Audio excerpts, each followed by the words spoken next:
विलायत न्यूज़ में आपका स्वागत है। देश विदेश, मिडिल ईस्ट और इस्लामी देशों की अहम खबरों के लिए आप देख रहे हैं हमारा खास प्रोग्राम वर्ल्ड बुलेटिन।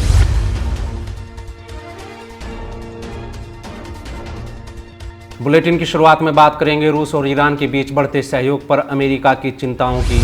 रूस और ईरान के बीच बढ़ते रक्षा सहयोग पर निशाना साधते हुए अमेरिका ने एक बार फिर यूक्रेन युद्ध में रूस की ओर से ईरानी हथियारों के इस्तेमाल के दावे करते हुए कहा कि इस बात में अब कोई शक नहीं है कि रूस यूक्रेन युद्ध में ईरान के ड्रोन विमानों का इस्तेमाल कर रहा है। रूस और ईरान के बीच बढ़ते रक्षा सहयोग पर अमेरिकी सुरक्षा परिषद के प्रवक्ता जॉन किर्बी ने कहा कि वाशिंगटन, तेहरान और मास्को के बीच बढ़ते रक्षा सहयोग को लेकर चिंतित है। इसका इलाके में हमारे सहयोगी और घटक देशों पर अच्छा असर नहीं पड़ेगा। जॉन किर्बी ने कहा कि हर गुजरते दिन के साथ ईरान और रूस के रिश्ते गहरा रहे हैं, खासकर दोनों देशों के बीच रक्षा सहयोग बढ़ता जा रहा है। उन्होंने कहा कि ये बात एकदम साफ हो चुकी है कि तेहरान और मास्को एक दूसरे के साथ अपनी फौजी टेक्नोलॉजी और सलाहियतें साझा कर रहे हैं। अमेरिकी सुरक्षा परिषद के प्रवक्ता ने ईरान और रूस के खिलाफ अपनी अनर्गल बयानबाजी जारी रखते हुए कहा कि रूस और ईरान के बीच बढ़ता सैन्य सहयोग इलाके की सुरक्षा के लिए ठीक नहीं है। दोनों देशों के बीच बढ़ते सैन्य सहयोग का मतलब है कि मध्य पूर्व की सुरक्षा और स्थिरता को लेकर चिंताएं बढ़ रही हैं।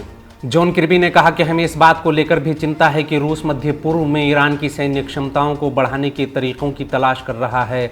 ईरान और रूस के बीच सैन्य सहयोग को यूक्रेन के साथ साथ मिडिल ईस्ट के लिए भी खतरनाक बताते हुए इस अमेरिकी राजनयिक ने दावा किया कि दोनों देशों का ये गठजोड़ सिर्फ यूक्रेन ही नहीं बल्कि इलाके के हमारे साथी देशों और मिडिल ईस्ट के लिए भी खतरनाक साबित हो सकता है। गौरतलब है कि हाल ही में अमेरिका के इशारों पर काम करने वाले इलाके के एक देश के अधिकारियों के हवाले से वॉल स्ट्रीट जर्नल ने खबर देते हुए दावा किया था कि रूस ईरान की मदद से ईरानी ड्रोन्स बनाने के लिए एक फैक्ट्री बना रहा है। यूक्रेन युद्ध शुरू होने के बाद से ही अमेरिका और यूरोप ईरान पर रूस को ड्रोन देने के बेबुनियाद आरोप लगाते रहे हैं, जिन्हें ईरान सख्ती से रद्द करता रहा है। ड्रोन के बाद अब अमेरिका और उसके सहयोगियों ने ईरान पर रूस को बैलिस्टिक मिसाइल देने के आरोप भी लगाए हैं। अगली खबर में बात करेंगे सऊदी क्लब के लिए खेल रहे रोनाल्डो से जुड़ी रियाद तल अवीव रिश्तों की डोर के बारे में।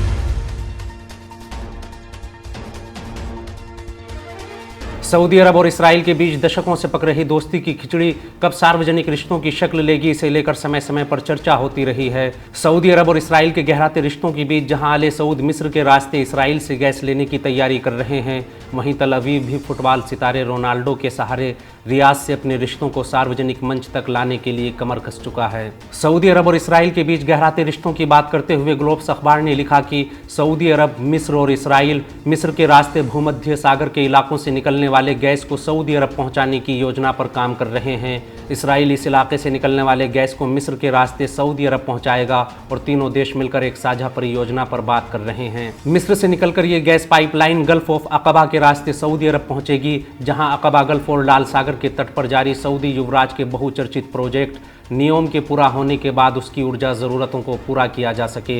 हालांकि ये योजना अभी चर्चा का विषय है, लेकिन सऊदी अरब और इसराइल के मजबूत रिश्तों को बताने के लिए काफ़ी है।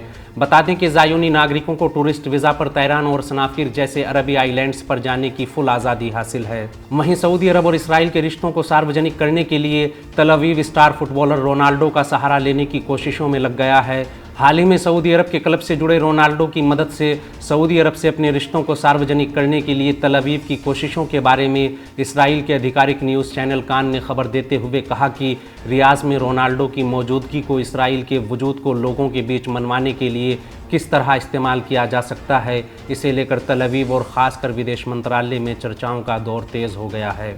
इसराइल के प्रधानमंत्री बेंजामिन नेतन्याहू ने सऊदी अरब और इसराइल के रिश्तों को सार्वजनिक करते हुए दोनों देशों के रिश्तों के सामान्यकरण को अपनी प्राथमिकता बताया है। कल ही अपने बयान में ज़ायोनी नेता ने कहा कि सऊदी अरब और इसराइल के रिश्ते सार्वजनिक होने के साथ ही इसराइल फ़िलिस्तीन विवाद ख़त्म हो जाएगा। अगली खबर सीरिया से आ रही है।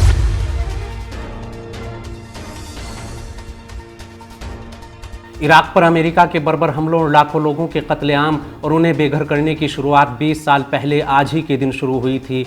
इराक में अमेरिका के नेतृत्व में पश्चिमी देशों की बर्बरता और वहशीपन का आलम यह था कि 2 दशक मतलब पूरे 20 साल बीत जाने के बाद भी इराक आज तक उन जख्मों से उबर नहीं सका। मिडिल ईस्ट और ख़ासकर इराक में अमेरिका की बर्बरता और हैवानियत का जिक्र करते हुए सीरिया के विदेश मंत्री फैसल मिक़दाद ने कहा कि अमेरिका, फ्रांस और इंग्लैंड और जर्मनी आज सीरिया में फिर उसी साजिश का सहारा लेने का इरादा रखते हैं जो उन्होंने 20 साल पहले इराक में लागू की थी।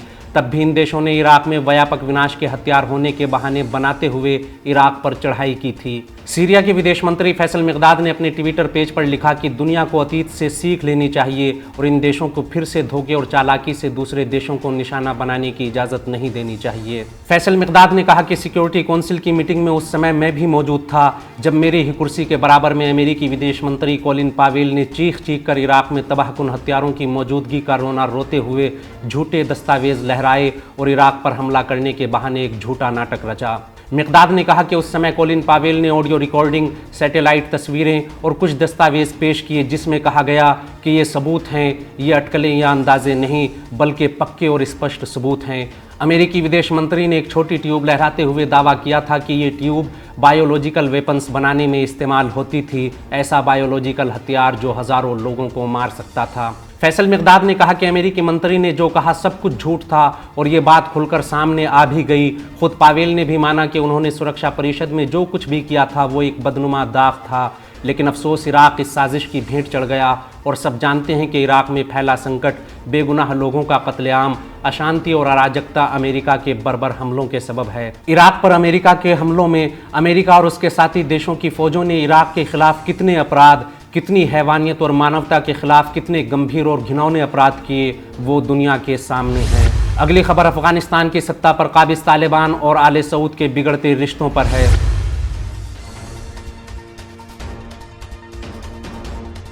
सऊदी अरब ने अफगानिस्तान की सत्ता पर काबिज तालिबान को जोर का झटका देते हुए बिना किसी खबर और रीज़न बताए अफगानिस्तान में अपने दूतावास को बंद कर दिया है।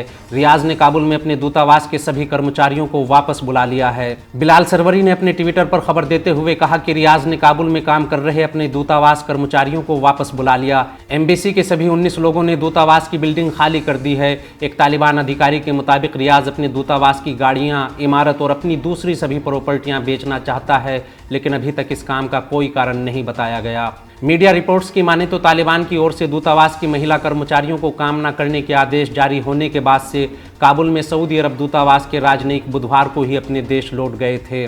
कहने को तो सऊदी अरब ने अफगानिस्तान में महिलाओं को लेकर तालिबान सरकार के फैसले के विरोध में ये काम किया है, लेकिन जानकार हलकों में चर्चा है कि आले सऊद ने एक सोची समझी साजिश के तहत ये कदम उठाया है। कुछ हलकों में कहा जा रहा है कि काबुल के बिगड़ते हालात और अपने राजनयिकों की सुरक्षा के मद्देनज़र सऊदी अरब ने अपने दूतावास को बंद किया है। वहीं इस मामले में अफगान मीडिया का कहना है कि काबुल की तरफ से 2021 में अफगानिस्तान और सऊदी अरब के बीच हुए समझौते की अनदेखी से नाराज सऊदी अरब ने तालिबान को सबक सिखाने के लिए ये कदम उठाया। सऊदी अरब तालिबान से नाराज़ है। सऊदी अरब इसलिए भी नाराज़ है कि तालिबान कतर के मुकाबले सऊदी अरब को बहुत ज़्यादा अहमियत नहीं दे रहा। वहीं सऊदी अरब की नाराज़गी से चिंतित तालिबान अगले कुछ दिन में बातचीत के बाद फिर से काबुल में सऊदी दूतावास के खुलने की उम्मीद लगाए हुए है। कहा जा रहा है कि तालिबान सऊदी अरब को सुरक्षा गारंटी देने के लिए तैयार हो गया है। हमारा आज का बुलेटिन यहीं ख़त्म होता है। देश, दुनिया, मिडिल ईस्ट और इस्लामी देशों की अहम खबरें जानने के लिए विलायत न्यूज़ से जुड़े रहिए।